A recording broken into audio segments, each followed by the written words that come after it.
Cuando las personas me preguntan acerca de el fin del mundo, yo siempre les digo que la Iglesia no sabe ni el día ni la hora, que la Sagrada Escritura no nos da ninguna información acerca de cómo calcular el tiempo.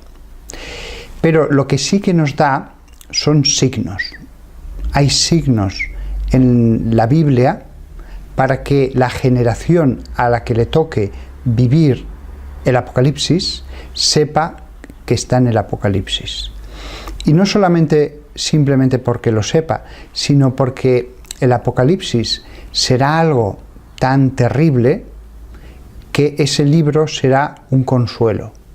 Ellos verán que están sufriendo mucho, pero al mismo tiempo dirán: esto estaba ya predicho, y verán cómo se va cumpliendo cada una de las profecías que aparecen en la Biblia.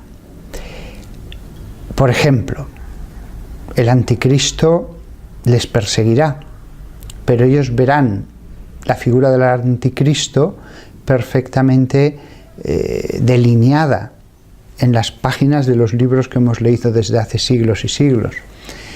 Por ejemplo, habrá una terrible hambre, pero ellos dirán: efectivamente, aquí aparece que por el hambre, la guerra y las bestias, una cosa bastante misteriosa, morirá una tercera parte de la humanidad. Es decir, los sufrimientos serán muy grandes, pero ellos tendrán también la completa seguridad de estar viviendo un tiempo bíblico, un tiempo predicho, un tiempo que, como verán que se va a ir cumpliendo sello tras sello, copa de la ira tras copa de la ira, también saben con la misma seguridad que van hacia la victoria de Cristo, hacia el triunfo del bien. Por eso, tanta gente a lo largo de la historia ha leído el libro del Apocalipsis y no se han cumplido todos los signos que aparecen allí. Se podía cumplir alguna vez parcialmente algún signo, pero no todos.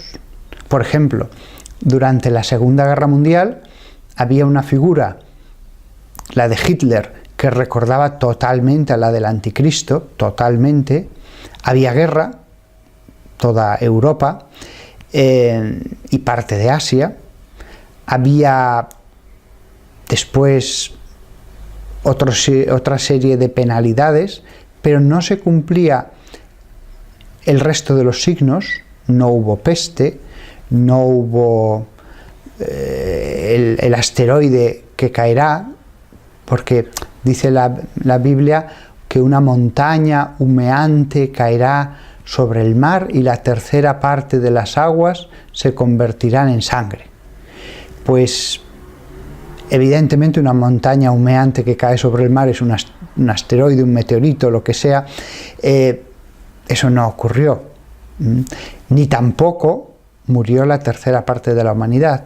Es decir, se dieron algunas cosas que sí que eran como prefiguraciones del Apocalipsis, pero ninguno de los signos se dio en plenitud, y sobre todo no se dieron el resto de los signos, porque la guerra pues es una cosa muy amplia, pero si Dios nos ha dicho que este es uno de los signos del fin del mundo, es porque será una guerra totalmente distinta, mucho peor, mucho más extensa que cualquiera que hayamos vivido.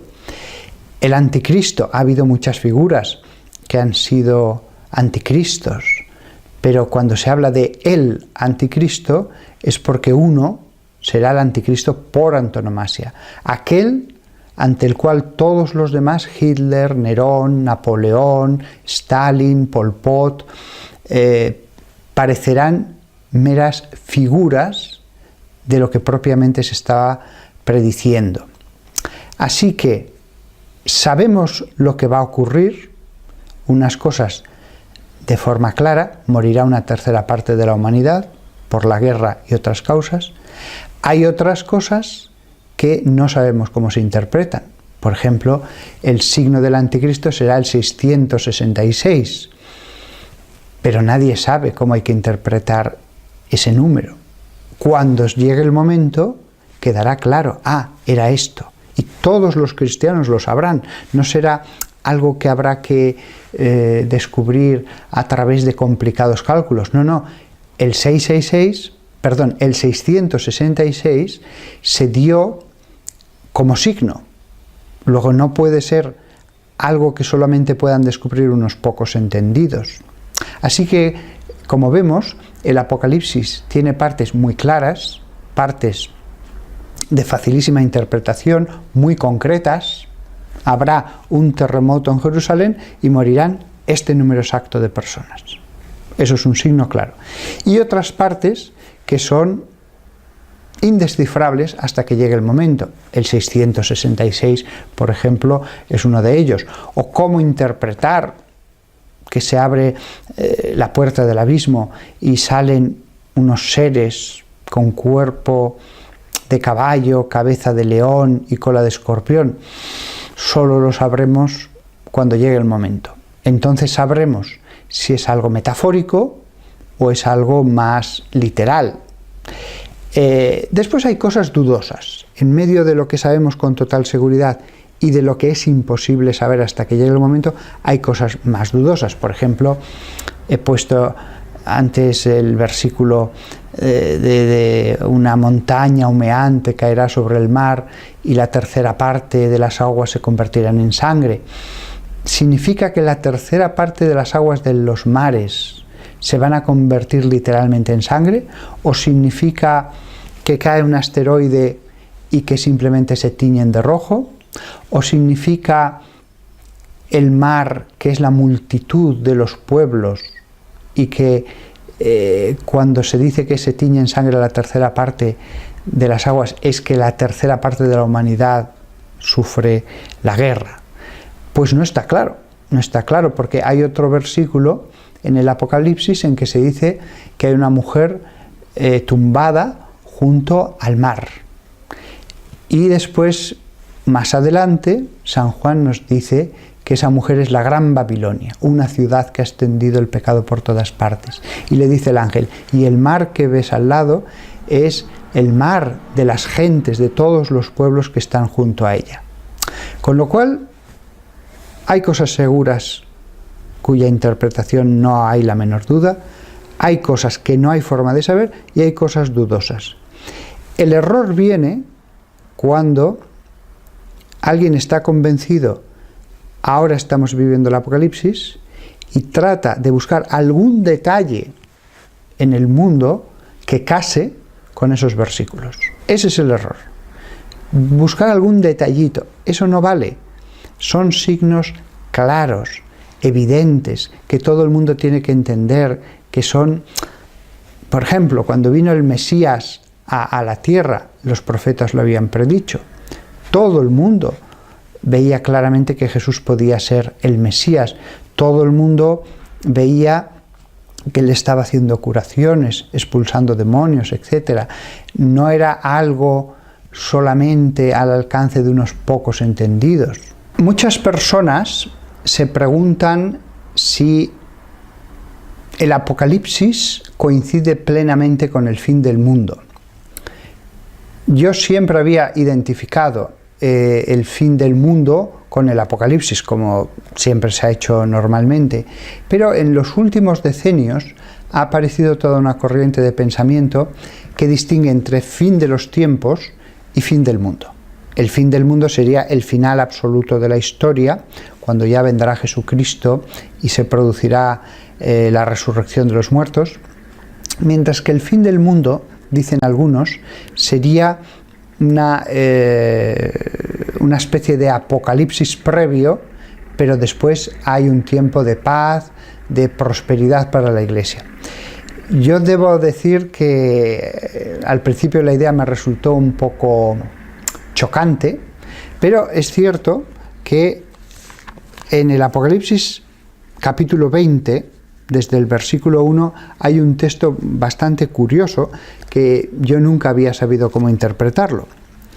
Dice así, Apocalipsis 20, versículo 1.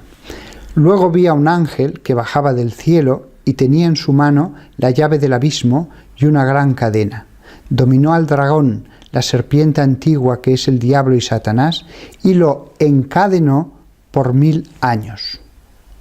Lo arrojó al abismo, lo encerró y puso encima los sellos, para que no seduzca más a las naciones hasta que se cumplan los 1000 años. Después tiene que ser soltado por un poco de tiempo. Bueno, este versículo ocurre después ya que el Apocalipsis nos ha hablado de los distintos castigos que caen sobre el mundo, los sellos, las copas de la ira, etc. Sí, no iría contra la doctrina católica el que afirmara que hay una especie de fin de los tiempos, de grandes castigos, de apocalipsis, digámoslo así, y después un tiempo de 1000 años en el que el dragón es encadenado, en el que la Iglesia tiene una época de esplendor, de paz, de progreso, y después que vendrá ya el fin definitivo del mundo. Es cierto que es un versículo que nunca ha estado claro cómo interpretarlo. Nunca ha estado claro. Lo único que se puede afirmar desde un conocimiento profundo de las Escrituras es que cabe esta tesis dentro de la teología católica y dentro del texto de la Biblia. La verdad solo la conoce Dios. Hay mucha gente que ahora cree ver signos que avanzan en esa dirección. Bien, la Iglesia no ha dicho nada. La Iglesia no ha dicho nada porque mientras uno no contradiga lo que está dicho en las Escrituras, no hay magisterio acerca del Apocalipsis. Es un texto oscuro en muchas partes, cada uno que lo interprete como crea conveniente. No hay magisterio sobre el Apocalipsis. Esto es una cosa curiosa.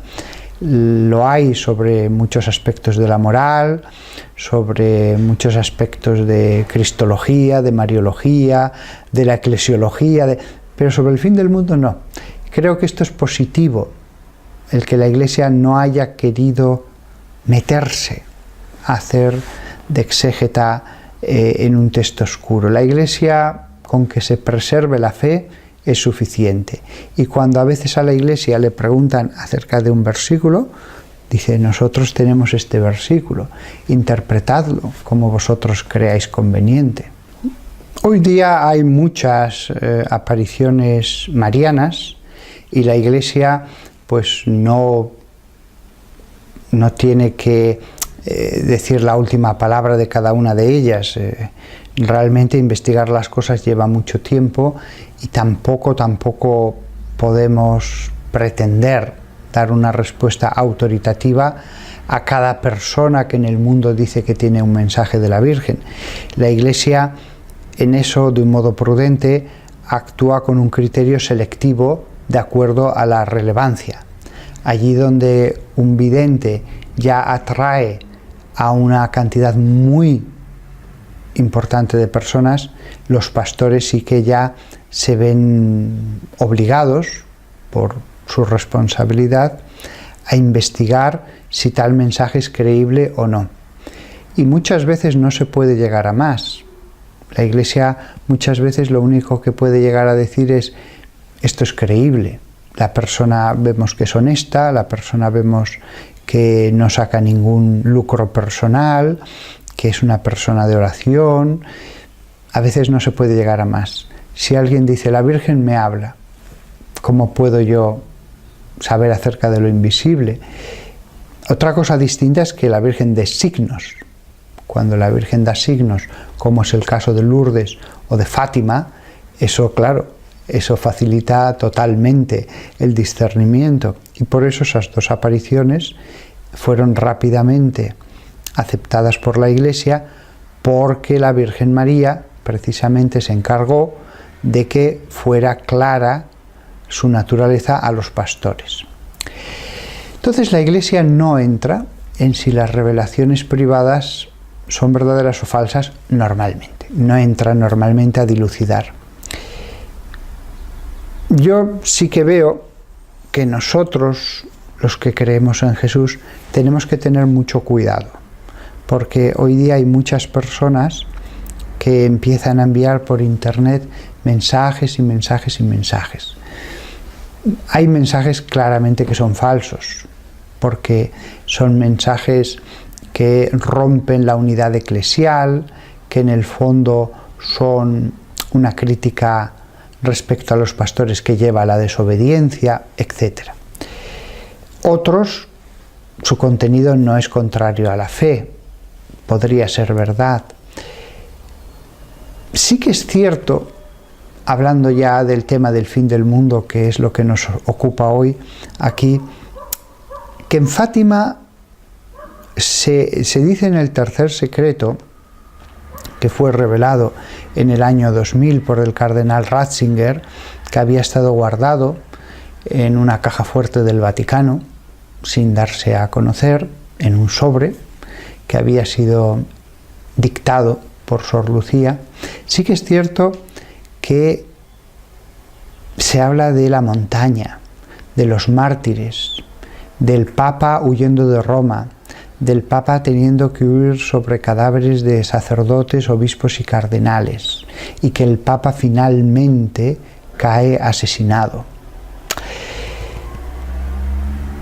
En aquel momento en que se revela el secreto, se da una interpretación, por supuesto no es dogma de fe, puede uno pensar que en vez de ser hechos del pasado, como fue la interpretación que se da, más bien se refiere a hechos del futuro, sin negar la primera interpretación. Yo, mi opinión personal es que el tercer secreto de Fátima, el de la montaña, y todas las personas católicas que mueren, secreto que se puede consultar, yo lo he hecho en la página oficial del Vaticano, allí se colocó el texto, incluso se escaneó la hoja original para que nadie tuviera la duda de que la Iglesia había ocultado alguna parte. Mi opinión personal es que la Virgen de Fátima dice, durante la Primera Guerra Mundial, si los hombres no dejan de ofender a mi hijo, vendrá una guerra peor. Esta guerra acabará, pero si los hombres no dejan de ofender a mi hijo, vendrá una guerra peor. Y Rusia invadirá grandes partes de la tierra. Eso ha sucedido. La Primera Guerra Mundial acabó, como dijo la Virgen, vino la Segunda y Rusia, la Unión Soviética, invadió muchas partes de la tierra.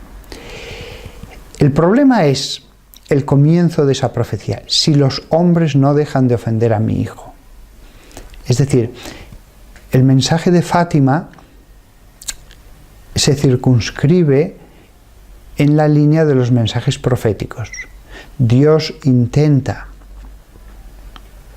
cuando una sociedad entera se aleja de los mandamientos de Dios, se aleja de Dios mismo, se va convirtiendo en algo más perverso, Dios intenta primero acercar a esa sociedad así a través de cosas buenas, predicadores, determinados hechos espirituales, milagros.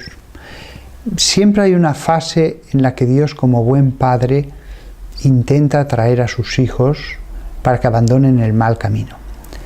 Ahora bien, si de ningún modo sus hijos abandonan el mal camino y Dios, digámoslo así, ya ha acabado todas las posibilidades de atraerlos a través de la dulzura, de la bondad, llega un momento que da el castigo. Y no solamente eso, aunque no usara el castigo, llega un momento en que es necesario hacer una purificación. Dios hizo una purificación en el diluvio universal. Dios ha hecho más purificaciones a lo largo de la historia. Ahí tenemos el caso de la invasión por parte de Asiria del reino de Judá. Un historiador agnóstico simplemente dirá unos ejércitos de un imperio invaden un reino. Los profetas nos dicen no. El imperio que hay al oriente, Asiria, puede ser todo lo poderoso que quiera. Mientras Dios no permita que Judá sea invadida, este reino será independiente, el templo seguirá dando gloria a Dios. Luego, si los asirios van a invadir este reino, lo que tenéis que ver en eso es la mano de Dios. Dios lo permite como purificación. Y efectivamente, después del exilio, el pueblo de Israel volvió mucho más purificado. El castigo fue duro, el exilio, pero después el pueblo de Israel abandonó la idolatría totalmente, se volcó mucho más en las Sagradas Escrituras. Entonces, eso vemos que es una constante en toda la Biblia. Los reyes de Israel que se alejan de Dios son castigados. Es cierto que hay un castigo en el más allá. Es cierto que hay personas que solamente vemos el castigo, lo veremos, en el más allá. Pero ya aquí en la tierra vemos muchas veces cómo las personas, las familias o los pueblos enteros son a veces castigados, sobre todo cuando los pecados llegan ya a cierto nivel. Eso es lo que podemos pensar de un modo razonable que va a suceder con toda la civilización del siglo XXI. ¿Por qué? Porque esto no es que un país se haya alejado de Dios, ni siquiera todo un continente. Realmente observamos cómo todo el mundo, el entero planeta, la civilización global en la que estamos, cada vez está alejándose más de los mandamientos de la ley de Dios. Cada vez se va implantando más la vida sin Dios, una vida en la que nos preocupamos del trabajo, de tantísimas cosas, la cultura, el arte, pero Dios no. Dios se relega a la vida personal, ya no la esfera pública, y cada vez más esa esfera personal se está haciendo más pequeña. Eso es evidente en Europa. Europa va camino de convertirse en un continente de agnósticos y ateos, y cada vez más agresivos contra los creyentes en general y la Iglesia en particular. Claro, la vida es un tiempo de prueba. Si Dios ve que el tiempo de prueba, en vez de mejorar a sus hijos, los está empeorando, lo lógico es que Dios intervenga. Si la sociedad se convierte en una máquina creadora de perversión de las almas, lo lógico es que Dios destruya esa máquina. El problema es que la máquina es la sociedad entera. El problema es que no hay un aparato que esté haciendo peores a las almas. El problema es que son los seres humanos los que todos juntos están malignizando las almas de los que se incorporan a esa sociedad. Yo, por más vueltas que le doy, cuando ya lo has probado todo, la única solución es purificar. Y purificar a través del sufrimiento, de la guerra, de todas las cosas que aparecen en el Apocalipsis. En ese sentido, ha habido ya muchos apocalipsis pequeños en la tierra. La Segunda Guerra Mundial fue un pequeño apocalipsis. La Revolución Francesa y todas las guerras napoleónicas fueron un pequeño apocalipsis. Podríamos seguir revisando la historia. Yo pienso que ahora sí que nos acercamos a una etapa de purificación, pero no de un país o de un continente, de toda una civilización global. Y esa purificación va a tener que ser muy dura, porque es que, sobre todo lo vemos en Occidente, la mayor parte de las personas no solamente han abandonado a Dios, eso ya empezó a ocurrir en los años 70 y 80. El problema es que ya han entrado en una fase de agresividad contra la Santa Iglesia de Dios.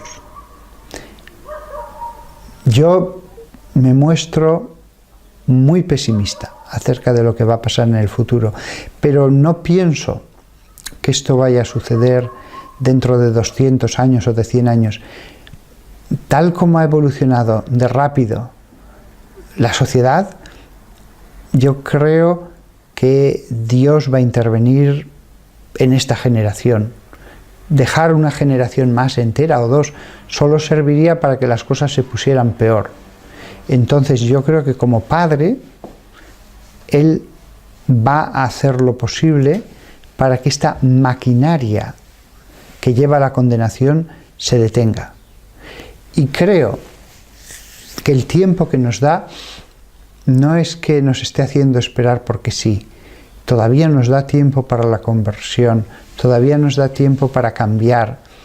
Y en cierto modo, siguiendo el esquema bíblico, también deja pasar un poco de tiempo para que la copa de la iniquidad se colme y así sea tan evidente que Él tiene que intervenir, que pueda hacerlo de una forma ya integral, perfecta y que esté justificada. O sea, llega un momento en que hasta los mismos pueblos reconocen, sí, Dios fue duro, pero estaba justificado. Hay momentos en que la corrección puede ser más parcial, más pequeña, no tan severa, pero hay otros momentos en que Dios deja que la copa de la ira se llene para así poder hacer las cosas desde los fundamentos nuevos. Ese es el caso de la Segunda Guerra Mundial, clarísimamente. Y Europa mejoró. Europa, después de la Segunda Guerra Mundial, es mucho más moral, mucho más cercana a Dios de lo que lo había sido a principios del siglo XX. Eso se ve sobre todo en materia sexual, pornografía, etc. La Europa de la posguerra se volvió mucho más religiosa. Eso está clarísimo. Pero después, a partir de los años 70, finales de los 60, comienza a haber todo un movimiento en el que empieza a llamarse a la juventud a la rebelión, a seguir caminos contrarios a la religión, caminos de pesimismo, de ateísmo. Fue la época dorada del comunismo en las universidades, entre los intelectuales, y eso acabó extendiéndose ya a toda la población. Pero el cambio fue en los años 70. Podía haber seguido la sociedad de Europa y Estados Unidos viviendo de un modo más, vamos a decirlo así, puritano en todos los aspectos, yendo a misa, honrando a Dios, etc. Hasta el año 2020, sí. Pero de hecho, empezó a cambiar en ese momento. ¿Por qué hay una persona que actualmente va a misa, hace su ratito de oración, hace un retiro espiritual cada año, es buena, y en un momento de su vida empieza a alejarse, empieza a enfriarse, empieza a cambiar? La libertad humana, el libre albedrío. Pero eso no es matemático, no tiene que ocurrir a un ser humano en este momento de la vida. Puede ocurrir ahora, o pudo ocurrir 10 años antes, o puede ocurrir 20 años después, o puede no ocurrir nunca. Lo mismo que pasa con las personas, pasa con las sociedades. Europa y Estados Unidos comenzaron a cambiar en los años 70. Podían haberlo hecho 40 años después, o nunca, o antes. De hecho fue así. Pero desde luego, lo que está claro es que hemos abandonado los caminos de Dios. Yo entiendo que si nos está viendo alguna persona que es no creyente, que es atea, pues no esté de acuerdo para nada en lo que yo estoy diciendo. Él dirá, no, no, la sociedad del siglo XXI va en esta dirección, de liberalidad sexual, de que la religión cada vez quede más reducida en su ámbito y en el número de personas que creen en ella, etc. Yo lo veo bien, estoy contento y feliz y no pasa nada aquí, y ya veréis cómo no pasa nada en el mundo. Yo entiendo esta forma de pensar, pero también el ateo debería darse cuenta de que si Dios existe, a él no le va a dar lo mismo que la gente se esté alejando de él, que la gente esté conculcando los mandamientos que le dio a Moisés, el aborto, la destrucción de la familia, etc. O sea, si Dios existe, hasta el más ateo de los hombres debería entender, ¿no? Claro, si tanto nos alejamos de unos mandatos objetivos como Él los ha dado en la Biblia, pues al final Dios va a tener que intervenir, porque eso es lo que nos dice en la Biblia. Hay que tener en cuenta también, viendo la historia, que cada vez que un pueblo se ha alejado de forma muy radical de Dios, ha habido un castigo divino. Y así lo ha entendido además la población en general. O sea, después de la Revolución Francesa, todo el mundo entendió que aquello era un castigo divino, lo que vino después. Y efectivamente, la sociedad francesa, con la Restauración, se vuelve más religiosa. A veces la gente se olvida de que antes de la Revolución Francesa, la práctica de la religión había caído de un modo escandaloso, y que Francia va a recobrar mucho después que acabó toda esa tormenta. ¿Cómo veo yo ahora que puede venir la purificación? Realmente no estoy muy seguro de cómo va a venir. Lo que sí que veo con claridad es el proceso de descristianización. El proceso de descristianización, y lo que digo son meras opiniones, no va a venir porque echen en un momento dado a los cristianos a los leones. No va a haber campos de concentración en los que se confine a los católicos, ni circos romanos. No. Yo creo que la persecución hoy día va a venir por el campo legal. Es decir, muchos políticos en algún momento van a decir: la Constitución tiene estos valores, ustedes no los están aceptando. Nosotros hemos aceptado el aborto, usted no puede llamarlo asesinato. Si usted lo llama asesinato, yo le voy a poner una querella por difamación, porque esto, según el Código Penal, no es un asesinato. Nuestro ordenamiento jurídico admite el matrimonio homosexual. Vamos a aprobar leyes contra la homofobia, y entonces, si usted manifiesta su disenso respecto al matrimonio homosexual, adopción de niños, lo que sea, nosotros, de acuerdo a esta ley, le vamos a poder poner ante un juez y le vamos a poder poner multas, cada vez crecientes, cada vez peores. Incluso cuando los tiempos estén ya más maduros, algún político dirá: habrá que ver si esta denominación religiosa se adecúa a nuestros valores constitucionales. Y si no se adecúa, vamos a quitarle la personalidad jurídica. No tener la personalidad jurídica, ¿qué significa? Pues que no puedes abrir una cuenta bancaria a nombre de la Iglesia Católica. Tienes que poner nombres concretos de personas físicas. No puedes tener un seminario a nombre de la Iglesia. No puedes tener iglesias a nombre de la Iglesia, etcétera, etcétera, etcétera. Es decir, quitar la personalidad jurídica a la Iglesia Católica implicaría reducirla a pequeños templos pequeñitos puestos a nombre de personas particulares.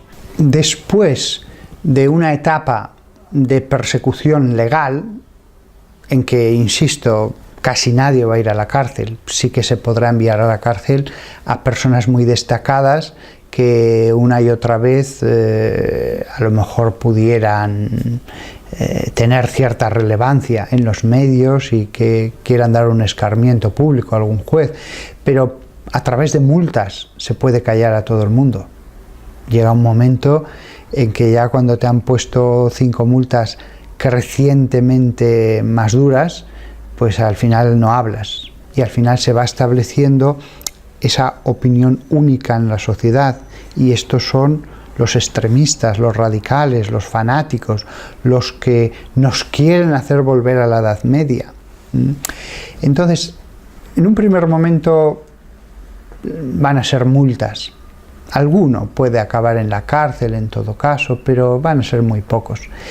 Pero yo veo claro que en muchas sociedades europeas el siguiente camino es quitar la personalidad jurídica de todas aquellas denominaciones religiosas que no estén de acuerdo a determinadas cosas como la homosexualidad, con la excusa de la homofobia.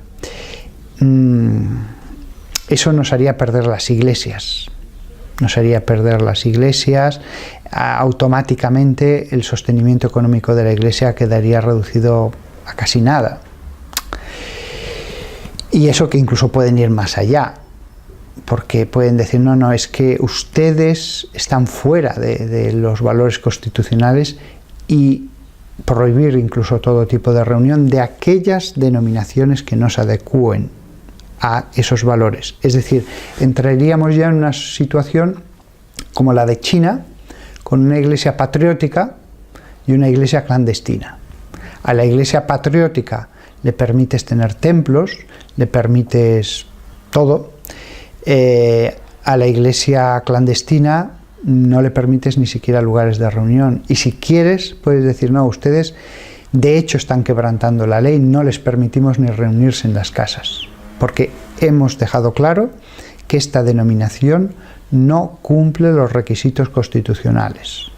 O sea, la situación puede ser tremenda. El tema de que además se permita una iglesia patriótica, una iglesia constitucional, es peor incluso, porque divide a los cristianos. Empiezan muchos a decir, bueno, yo no estoy de acuerdo, pero voy a esta iglesia. Y en esa iglesia ya se predica lo que el mundo quiere que se predique. Tampoco hay que ser tan extremista, tampoco creas división. Y al final la gente que va a una iglesia, lo normal es que acabe pensando lo que se piensa, lo que se dice en esos sermones. Así que soy muy pesimista respecto a lo que va a suceder. Ahora bien, si la sociedad en los próximos 20 años va por este camino, la sociedad va a seguir su proceso de degradación. Los que, como yo, ahora tenemos 47 años, hemos visto en 20 años qué cambio tan radical ha dado la sociedad. Y este ritmo de cambios es como si se fuera acelerando. El comienzo era muy lento, le costaba, había muchas resistencias, pero cada vez más se va acelerando. Si en 20 años ha cambiado mucho la sociedad, la mayor parte de los cambios han sucedido en los últimos 5 años. Es decir, ¿qué no puede suceder? Ya no digo en 20 años más, en 10 años más. Entonces, si la sociedad se sigue degradando, si cada vez más al mal se lo llama bien y al bien se lo llama mal, si la destrucción de la familia crea, ya de hecho mucha gente está en esa situación, crea una sociedad de personas que viven solas en sus pisos, sin hijos, sin cónyuge, viviendo el día a día. Tengo estos años de vida, voy a pasarlos lo mejor que pueda, y pasarlo lo mejor que pueda es lanzarme sin ningún tipo de remordimiento a la consecución de todos los placeres que pueda, cuanto más intensos mejor, y además ese proceso lleva cada vez más a un aumento de la perversión. Por hablar solo de la sexualidad, que es solo una faceta, cada vez más personas tienen una psicología sexualmente depravada, el sadismo, el masoquismo y otras cosas que casi avergüenza hasta el mentarlas. Cada vez está aumentando más eso. Eso tiene una influencia en todo lo demás, en el modo en que funciona la sociedad a todos los efectos, en todos los campos. Si la sociedad se maligniza, la sociedad que primero se volvió agresiva contra la Santa Iglesia de Dios, acabará siendo una sociedad de leones que luchan entre sí, de lobos que luchan entre sí. El hombre se convertirá en el lobo del hombre. Y eso que pasa con las personas dentro de la sociedad, pasará también con las naciones. Por eso, el camino de alejamiento a Dios, qué duda cabe, llevará a la guerra. Las naciones lucharán entre sí. La Biblia nos advierte claramente en sus páginas que el alejamiento de Dios lleva a la aparición del anticristo. Un anticristo que tiene un poder inmenso en lo que se denomina en esas páginas la bestia, pero que es un poder político, una gran nación, porque con sus garras, dice, destruye naciones, lleva la guerra a todos los lugares del mundo. Y este poder, si Cristo lo que llevaba era la paz, lo que llevaba era la caridad, este poder con la excusa de un nuevo orden, con la excusa de ya poner fin a todas las luchas del mundo, lo que hará será llevar la guerra. Vamos a poner orden poniendo más guerra. Vamos a acabar con esta sociedad tan poco racional, imponiendo nuestra forma de pensar. Siempre el anticristianismo se presenta como la superposición de una forma de organizar la sociedad que es la racional, que es la moderna. Y allí, en esa etapa final que se nos describe en las páginas de la Biblia, allí ya sí que hay sangre. Y todo este conjunto de situaciones lleva al hambre, lleva a la peste, y ya finalmente la coronación de toda esta destrucción de la sociedad, que en este mundo es una sociedad global, el mundo, es ya las últimas copas de la ira. Castigos que directamente vienen de la mano de Dios, para que así los hombres entiendan la naturaleza de lo que les está pasando. Esto no es algo meramente humano. Detrás hay todo un sentido teológico. Eso es el Apocalipsis. Yo creo que, dados los fundamentos que hemos puesto, no es descabellado pensar que en esta generación, en 20 años, podemos vernos abocados a una purificación de caracteres verdaderamente apocalípticos. Nadie sabe el día ni la hora. No hay forma de calcular fechas.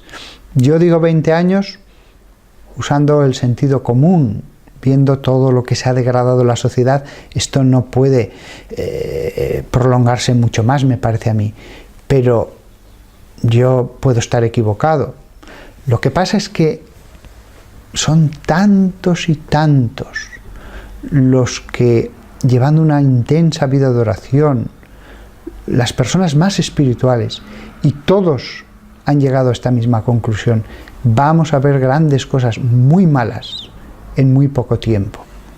Una cosa sobre la que muchos me preguntan es sobre los 3 días de oscuridad. Se ha extendido entre muchas personas la creencia de que en el tiempo de la tribulación vendrán 3 días en que todo estará en tinieblas. Bueno, en el libro del Apocalipsis, capítulo 6, versículo 12, se dice: cuando abrió el sexto sello, el ángel, se produjo un violento terremoto, y el sol se puso negro como un paño de crin, y la luna toda como sangre, y las estrellas del cielo cayeron sobre la tierra, como la higuera suelta sus higos verdes al ser sacudida por un viento fuerte, y el cielo fue retirado como un libro que se enrolla, y todos los montes y las islas fueron removidos de sus asientos.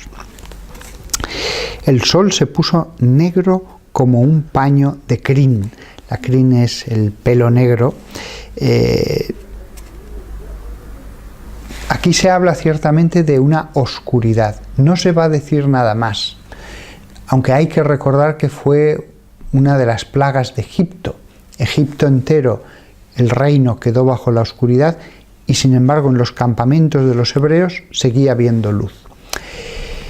Bien, de acuerdo a lo que hemos leído, si el sol se pone completamente negro, y expresamente se dice eso, como un paño de crin, habrá oscuridad. Oscuridad, terremotos, peste, hambre, todo ello siguiendo un orden. Es decir, el Apocalipsis no es simplemente un tiempo de tribulación. El Apocalipsis es la tribulación de las tribulaciones, la suma de todas las tribulaciones, es la tribulación con mayúscula. Una época como no ha conocido la humanidad hasta el día en que se produzca. Pienso yo que el Apocalipsis va a comenzar, estamos ahora mismo hablando en el año 2015, ¿va a comenzar en un año o dos? No. Pero sí que veo que en los próximos 5 años se puede producir tal transformación de la sociedad que los ciudadanos, los jueces, los políticos, los tribunales constitucionales, los tribunales supremos se vuelvan muy agresivos contra la Iglesia, y finalmente que la quieran erradicar, porque es lo que la masa va a pedir. En la medida en que una sociedad se degrada moralmente, cada vez hay menos democracia. En la medida en que una sociedad es más virtuosa, los hombres son más honestos, son más enteros, moralmente hablando, la sociedad tiene su democracia más protegida. En la medida en que todos sean más corruptos, la democracia va cayendo en el principado, va cayendo en el imperio, lo que le sucedió a Roma y ha sucedido en tantas sociedades a lo largo de la historia, que comenzaron de un modo más democrático y poco a poco fueron perdiendo esos derechos y esas libertades y concentrando el poder. Entonces, pienso que ahora sí que estamos a muy pocos años de una pérdida progresiva de la democracia. Los países serán cada vez menos democráticos, comenzará una persecución legal contra la Iglesia que cada vez se volverá más rabiosa, hasta querer literalmente que desaparezca, y después es cuando ya, quién sabe, si en 10 años, en 15, en 20, es cuando ya comenzarán a dar fruto las semillas que se han sembrado, a dar fruto consumado, a que el mal de las personas haya afectado tanto a las sociedades, que las sociedades comiencen ya a luchar entre sí. Porque sin el Evangelio, sin Dios, sin la ley de Dios, sin el respeto a los mandamientos, pues al final esas concentraciones de poder a lo que llevan es a la lucha de los pueblos. Los pueblos en sí no es que quieran luchar entre ellos, pero cuando ese poder se concentró en grandes monarcas cada vez más autoritarios, cada vez menos sujetos a ningún tipo de ley, eso sucedió claramente en la creación de los grandes estados europeos, pues esos reyes de forma a veces hasta caprichosa comenzaron a luchar entre ellos. Y los que sufrían eso era la gente sencilla, el pueblo. Pienso que la concentración de poder en sociedades cada vez menos democráticas, en sociedades sin Dios, nos lleva a un futuro de confrontación.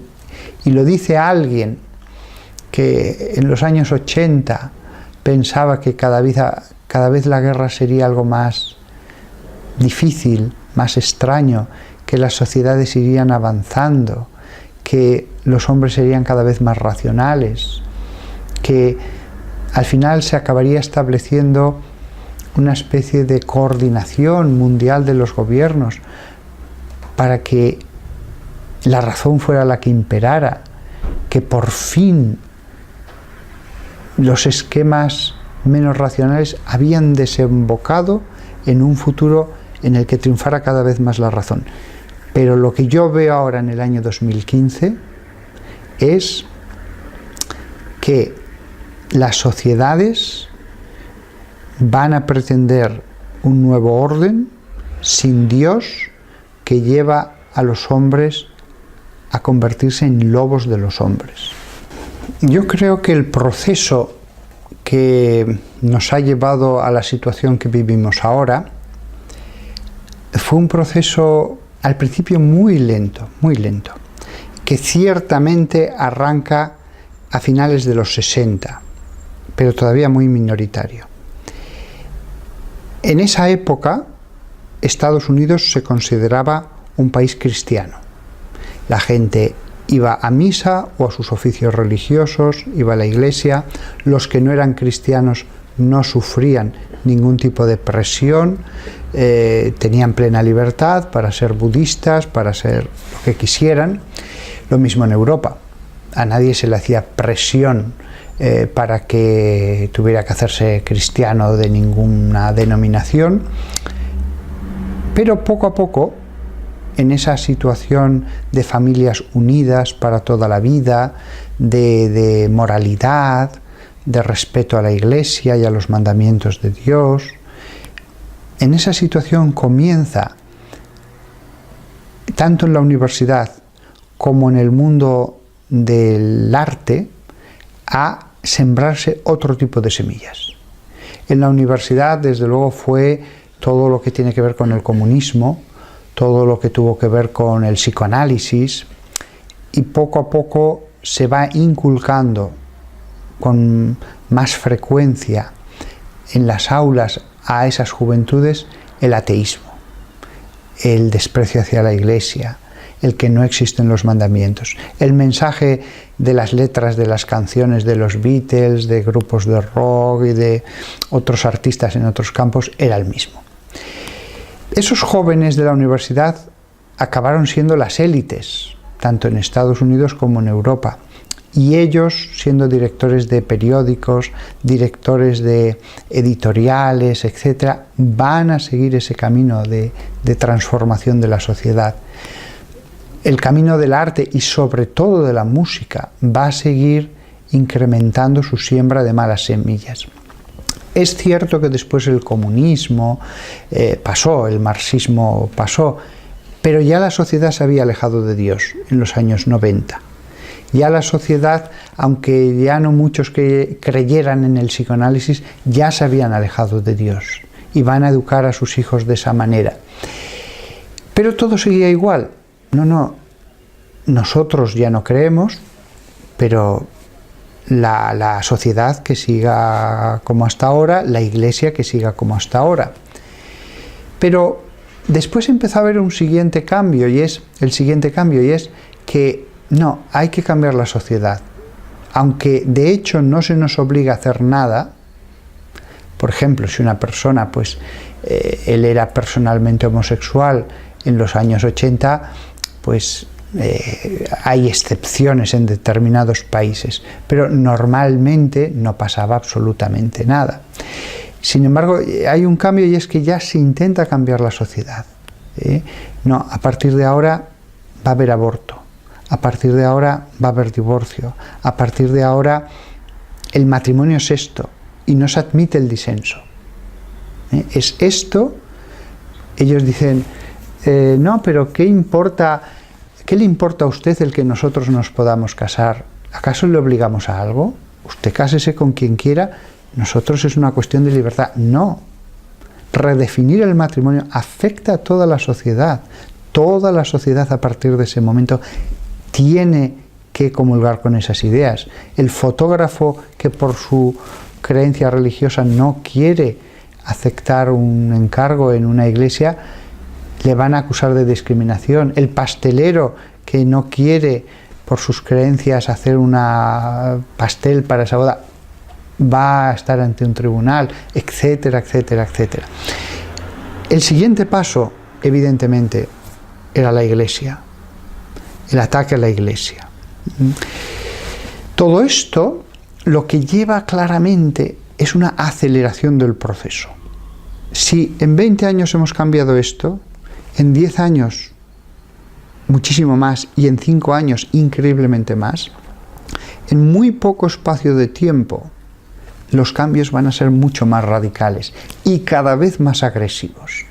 Cada vez más agresivos. Antes o después aparecerá la figura del anticristo. Antes o después.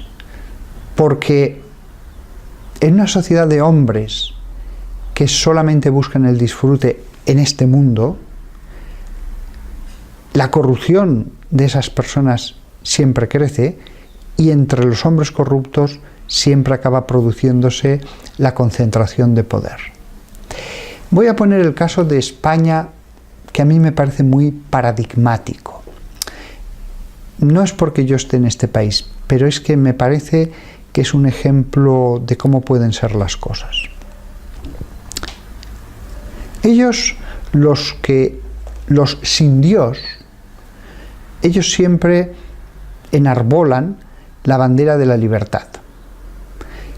Y en principio es una bandera bellísima, no hay nada que oponer contra ello. Pero después vemos en qué se concreta la libertad, los derechos, la no discriminación. Y vemos que en la letra pequeña, una de las cosas que aparece es que en un programa electoral de un determinado partido, pues es que no se va a reconocer la inmatriculación de los bienes de la Iglesia. Esta letra pequeña en un programa de un partido, que se ha dicho de paso, apenas ha producido comentarios entre los periódicos y otros medios, significa que de un plumazo ellos pueden, por una simple ley general, declarar propiedad del Estado todas las catedrales de la nación. Todas las catedrales de la nación, de un solo plumazo, pueden pasar a ser propiedad del Estado. En los tribunales, los jueces, por más que ellos quieran no estar de acuerdo, tendrán que decir: nosotros creemos que esto no es justo, pero es que la ley dice esto y yo tengo que juzgar de acuerdo a la ley. Yo no puedo decir no estoy de acuerdo a la ley, yo tengo que juzgar de acuerdo a la ley. Vayan ustedes al Tribunal Supremo, pero yo soy juez y hasta el Tribunal Supremo dirán: ¿qué quieren que les digamos? Es la ley. La única forma de que esto se pueda echar atrás es el Tribunal Supremo. Pero el Tribunal Supremo en España, como en casi todas las democracias, es un tribunal siempre muy politizado. Es el tribunal donde los partidos con cuotas, pues ellos tienen sus representantes. Y evidentemente el Tribunal Constitucional en un tema como este, será difícil que se ponga en contra de aquellos que les han puesto allí y que además ya saben muy bien a quién poner allí, para no crearse problemas. Con lo cual, España se puede encontrar con que los obispos pierden las catedrales. Por supuesto que al principio nos dirán: no, todo sigue igual. Ustedes sigan diciendo misa, ustedes sigan haciendo sus actos religiosos. Pero 2 años después nos dirán: bueno, vamos a hacer un concierto el sábado por la mañana aquí, o vamos a hacer una exposición, o vamos a hacer un acto cultural, o vamos a hacer una boda gay, o vamos a hacer un acto interreligioso. O mañana puede venir una bruja a hacer un acto satánico sobre el altar. No es nuestro ya. No podemos llamar a la policía para decir saquen a estos señores de aquí. Si el obispo comienza a decir cosas, incluso sin ir contra las leyes, cuidadosamente el lenguaje se va amoldando a la situación legal. Si el obispo empieza a decir cosas que molesten a los gobiernos, esos gobiernos que tengan titularidad sobre los templos le harán llegar el recado de: si sigue usted por este camino, vamos a poner muchos más conciertos, ¿eh? Y al final tendrá que elegir: o no hablo de ciertas cosas y sobre todo no critico, o si no, cada vez el grifo se va a ir cerrando. Y además, ni siquiera tienen que ocultarse mucho. O sea, mi obispo, por ejemplo, ya ha sufrido 3 demandas ante los tribunales por sus declaraciones, que consideraban que eran homofóbicas. Es decir, llegará un momento en que tampoco tienen que ir cerrando el grifo poco a poco. A plena luz del día, un representante del gobierno podrá decir: no, le hemos prohibido a este obispo que vuelva a decir misa allí porque es un hombre que es un fanático, que tal, y la población va a estar de acuerdo, porque la población ya no va a querer escuchar un mensaje del Espíritu, va a querer hablar simplemente de una fraternidad universal y de que lo importante es amarse y quererse. Entonces, imaginémonos lo que es una Europa en la que varios países tengan sus catedrales dedicadas a bodas gays, conferencias, conciertos, con gente emborrachándose en las naves de ese templo. Yo vi ayer un vídeo de una iglesia en Holanda, preciosa, gótica, muy grande, impresionantemente grande. Y dentro había un parque de atracciones. Por supuesto, se podía comer y se podía hacer lo que se quisiera. Es decir, hay cosas que llevan a la ira de Dios. Si tú le quitas a la iglesia hasta sus mismas catedrales, hay cosas que tienen que enfadar a Dios, evidentemente, que Dios tiene que decir: hasta aquí hemos llegado, ahora voy a hablar yo.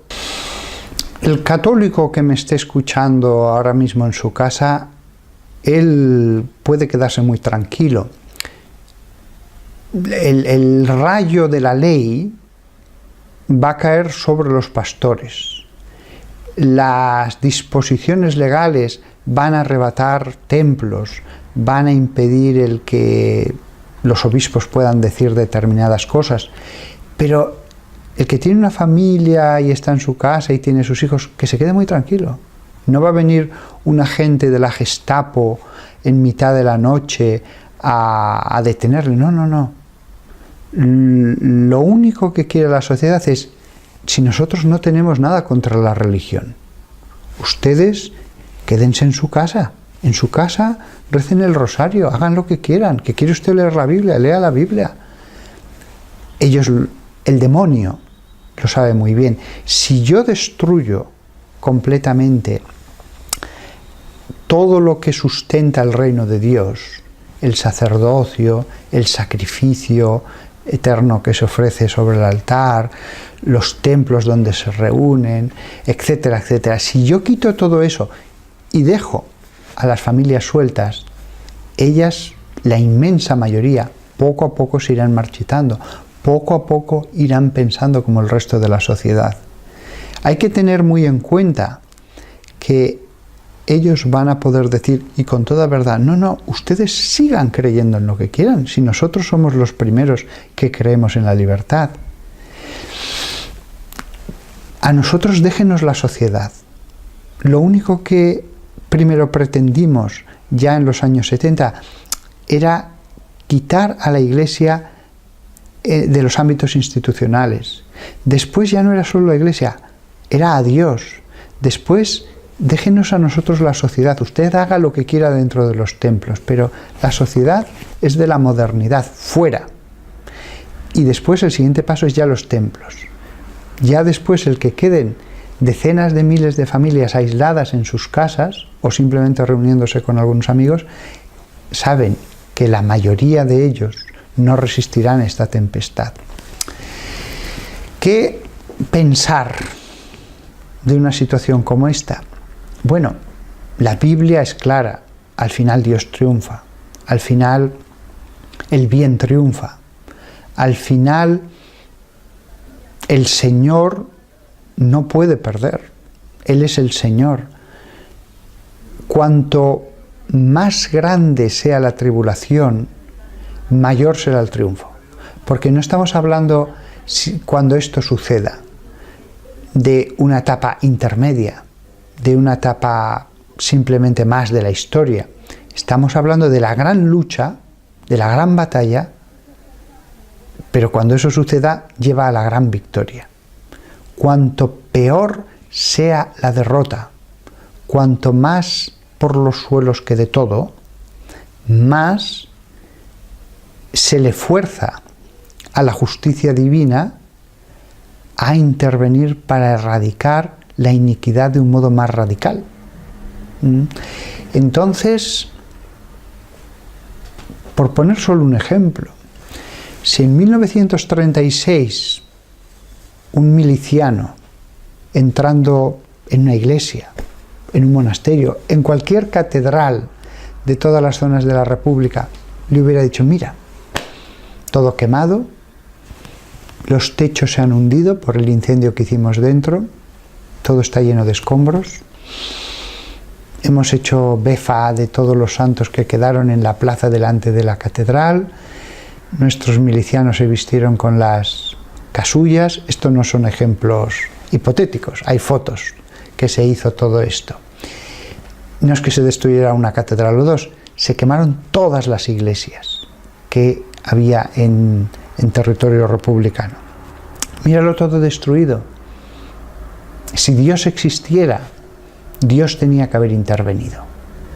Pues le podría haber dicho a la otra persona si hubiera tenido el don de profecía: míralo, todo está efectivamente hecho añicos, hasta físicamente los templos destruidos, todos los sacerdotes, todos los habéis matado, todos los que atraparon fueron 4.013 obispos, todos los habéis fusilado o torturado y después matado, y sin embargo, dentro de simplemente 2 años más, los templos todos serán reconstruidos. Los seminarios van a estar llenos, los monasterios van a tener una época de florecimiento como nunca lo han tenido hasta ahora, ni siquiera en la Edad Media. El país va a ser confesionalmente cristiano. Parecía imposible, y sin embargo, para Dios no hay nada imposible.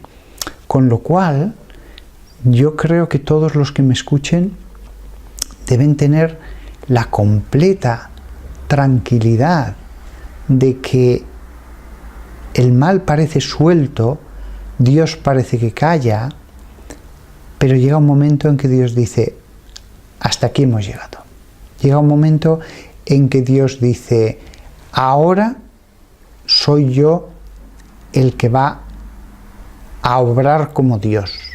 Y en ese momento, cuando Dios lo disponga, insisto, yo no sé ninguna fecha, no lo sé, yo solamente veo que la sociedad va cada vez más hacia esa apostasía general. Cuando Dios disponga, vendrá un renacimiento, un triunfo que estará en la medida de la derrota, que estará en la medida de la destrucción, porque así nos lo dice el Señor en la Biblia. Nosotros no tenemos que alterarnos lo más mínimo, tenemos que hacer bien las cosas, tenemos que orar, hacer bien nuestro trabajo, obedecer a las autoridades en todas las leyes justas, hacer el bien a todos, no odiar a nadie, sabiendo que cuando toda una sociedad toma un camino, nosotros tenemos la sensación de que ya nada se puede hacer, pero al final Dios triunfará sobre la tierra. Sobre la tierra, lo dice la Sagrada Escritura, habrá un gran reinado de Cristo. Cristo volverá solo al fin del mundo, pero se nos habla en la Biblia del reinado de Cristo sobre la tierra. Cristo con sus santos reinarán aquí en la tierra. Cristo, como no va a volver hasta el fin del mundo, ese reinado es la Eucaristía rodeada de todos los santos.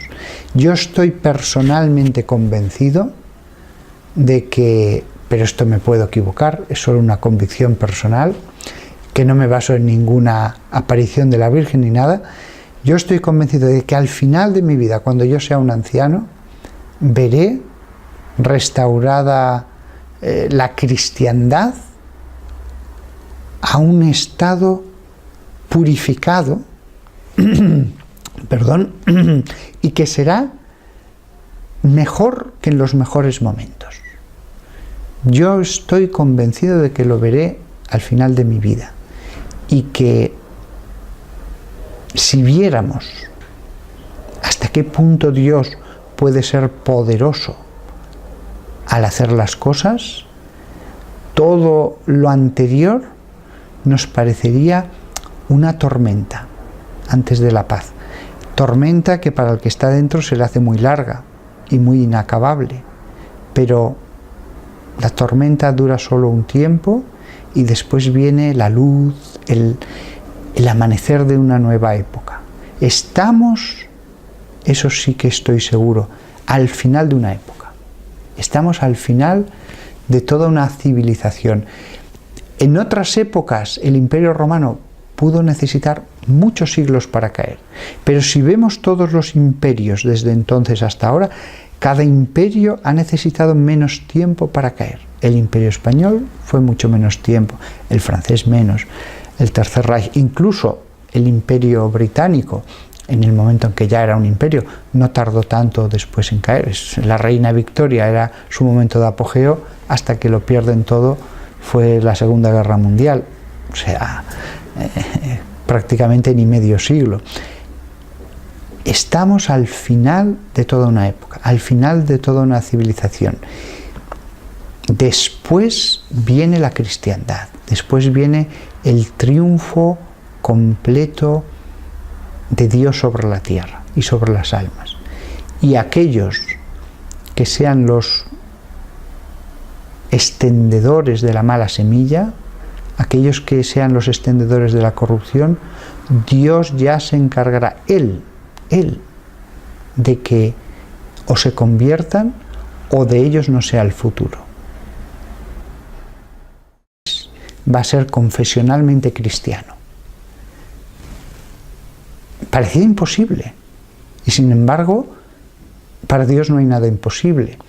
Con lo cual, yo creo que todos los que me escuchen deben tener la completa tranquilidad de que el mal parece suelto, Dios parece que calla, pero llega un momento en que Dios dice: hasta aquí hemos llegado. Llega un momento en que Dios dice: ahora soy yo el que va a obrar como Dios. Y en ese momento, cuando Dios lo disponga, insisto, yo no sé ninguna fecha, no lo sé, yo solamente veo que la sociedad va cada vez más hacia esa apostasía general. Cuando Dios disponga, vendrá un renacimiento, un triunfo que estará en la medida de la derrota, que estará en la medida de la destrucción, porque así nos lo dice el Señor en la Biblia.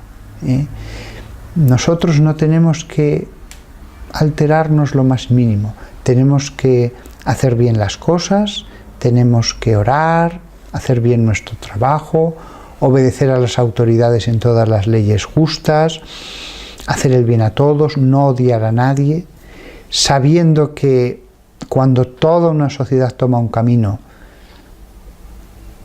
nosotros tenemos la sensación de que ya nada se puede hacer, pero al final Dios triunfará sobre la tierra. Sobre la tierra, lo dice la Sagrada Escritura, habrá un gran reinado de Cristo. Cristo volverá solo al fin del mundo, pero se nos habla en la Biblia del reinado de Cristo sobre la tierra. Cristo con sus santos reinarán aquí en la tierra. Cristo, como no va a volver hasta el fin del mundo, ese reinado es la Eucaristía rodeada de todos los santos. Yo estoy personalmente convencido de que, pero esto me puedo equivocar, es solo una convicción personal, que no me baso en ninguna aparición de la Virgen ni nada. Yo estoy convencido de que al final de mi vida, cuando yo sea un anciano, veré restaurada la cristiandad a un estado purificado, perdón, y que será mejor que en los mejores momentos. Yo estoy convencido de que lo veré al final de mi vida, y que si viéramos hasta qué punto Dios puede ser poderoso al hacer las cosas, todo lo anterior nos parecería una tormenta antes de la paz. Tormenta que para el que está dentro se le hace muy larga y muy inacabable, pero la tormenta dura solo un tiempo y después viene la luz, el amanecer de una nueva época. Estamos, eso sí que estoy seguro, al final de una época. Estamos al final de toda una civilización. En otras épocas el Imperio Romano pudo necesitar muchos siglos para caer, pero si vemos todos los imperios desde entonces hasta ahora, cada imperio ha necesitado menos tiempo para caer. El Imperio Español fue mucho menos tiempo, el francés menos, el Tercer Reich, incluso el Imperio Británico, en el momento en que ya era un imperio, no tardó tanto después en caer. La reina Victoria era su momento de apogeo, hasta que lo pierden todo fue la Segunda Guerra Mundial, o sea, prácticamente ni medio siglo. Estamos al final de toda una época, al final de toda una civilización.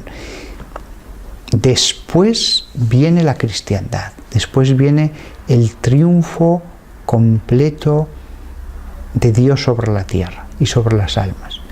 Y aquellos que sean los extendedores de la mala semilla, aquellos que sean los extendedores de la corrupción, Dios ya se encargará, Él, de que o se conviertan o de ellos no sea el futuro.